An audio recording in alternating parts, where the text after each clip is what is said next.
जब आपने हक का साथ देने का फैसला कर ही लिया है तो खुदारा आधा नहीं पूरा साथ दीजिए। तो किरण, क्या हम आपका स्टेटमेंट प्रोग्राम में चला सकते हैं? जी चला दें, वर्ड टू वर्ड चला दें। Rape is not a mistake, you damn it. It's a crime, a heinous crime. ये तुम्हारी गलती नहीं थी, ये तुम्हारी चॉइस थी, और इंसान के पास हमेशा चॉइस होती है।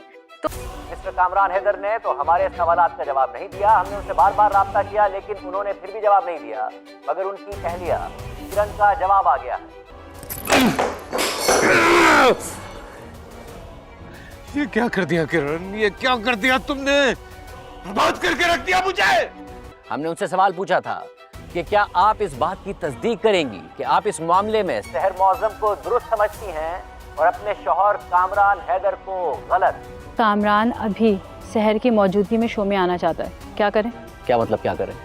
एक सर्वाइवर और अक्यूज को साथ थोड़ी बिठा सकते हैं शो में। तो उन्होंने जवाब दिया है कि मैं ना इस बात की तस्दीक करूंगी और ना ही तरदीद करूंगी। मैं कामरान का सामना करने के लिए तैयार हूं।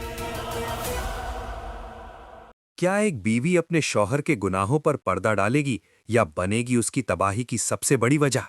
और क्या कामरान की ये नई चाल सहर की हिम्मत तोड़ पाएगी या उल्टा उसी के गले का फंदा बन जाएगी? आज की वीडियो में हम बात करेंगे उस खौफनाक मोड़ की जहां रिश्तों का खून होने वाला है। कहानी अब एक ऐसे नाजुक मोड़ पर आ चुकी है जहां कामरान का बुरा वक्त शुरू नहीं हुआ, बल्कि उसके कर्मों का हिसाब अब सूद समेत वापस मिलने वाला है।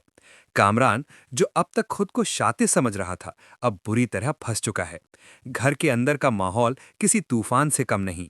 आप देखेंगे कि कामरान अपनी बीवी किरण के सामने गिड़गिड़ा रहा है, उसे समझाने की कोशिश कर रहा है। वो किरण से कहता है कि देखो, मीडिया में वही बोलना जो मैं सिखा रहा हूं। तुम्हें बस ये कहना है कि मेरा हस्बैंड बेकसूर है और सहर एक नंबर की घटिया औरत है जिसने मुझे फंसाने की कोशिश की है। लेकिन यहां पर किरण का रिएक्शन कामरान के लिए किसी थप्पड़ से कम नहीं होता। किरण, जो अब तक शायद खामोश थी, अब फट पड़ती है। वो कामरान की आंखों में आंखें डालकर कहती है, तुम्हें शर्म नहीं आती कामरान? तुमने सहर के साथ इतना बुरा किया, उसकी इज्जत, उसकी जिंदगी बर्बाद कर दी, और आज मुझसे उम्मीद कर रहे हो कि मैं झूठ बोलूं?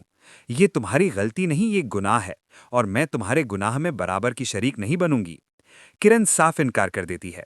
कामरान वहां से परेशान होकर उठता है, लेकिन असली झटका उसे तब लगता है जब वो टीवी ऑन करता है। न्यूज चैनल्स पर ब्रेकिंग न्यूज चल रही है। किरण ने अपना वादा पूरा कर दिया, मगर कामरान के खिलाफ।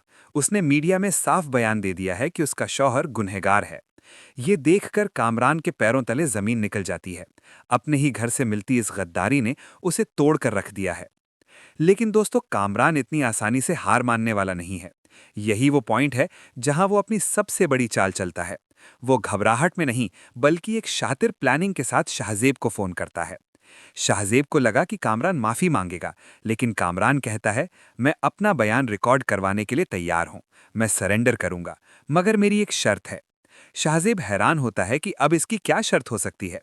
कामरान कहता है, मैं अकेले बयान नहीं दूंगा, मैं सहर के सामने उसकी आंखों में आंखें डालकर अपना सच बताऊंगा। हम दोनों का बयान एक साथ रिकॉर्ड होगा। शाहजेब को यह डिमांड अजीब लगती है। उसे लगता है ये कोई नई चाल है। लेकिन दूसरी तरफ सहर, जो अब पहले वाली डरी हुई लड़की नहीं रही, वो शेरनी बन चुकी है। जब उसे ये पता चलता है, वो बिना डरे कहती है, मुझे मंजूर है, मैं उस दरिंदे का सामने करने के लिए तैयार हूं। लेकिन यहां पर कहानी में एक बहुत बड़ा ट्विस्ट आने वाला है जो आपने सोचा भी नहीं होगा। कामरान ने सहर को सामने बुलाने की शर्त ऐसे ही नहीं रखी। असल में कामरान के पास सहर के माजी का एक ऐसा राज या शायद कोई ऐसी रिकॉर्डिंग है जो वो लाइव मीडिया के सामने चलाकर सहर को कैरेक्टरलेस साबित करने वाला है। वो चाहता है कि सहर सामने आए ताकि वो अपना आखिरी पत्ता फेंक सके। क्या सहर कामरान की इस आखिरी चाल से बच पाएगी, या कामरान खुद अपने ही बिछाए जाल में फंसकर रह जाएगा? क्योंकि सुनने में आया है कि शाहजेब ने भी वहां पुलिस को पहले से तैनात कर रखा है। ये आमना सामना बहुत धमाकेदार होने वाला है। आपको क्या लगता है, कामरान के पास आखिर क्या सबूत है? कमेंट सेक्शन में अपनी राय जरूर दें। वीडियो पसंद आई हो तो लाइक करें और चैनल को सब्सक्राइब करें, क्योंकि अगले एपिसोड का रिव्यू इससे भी ज्यादा खतरनाक होने वाला है।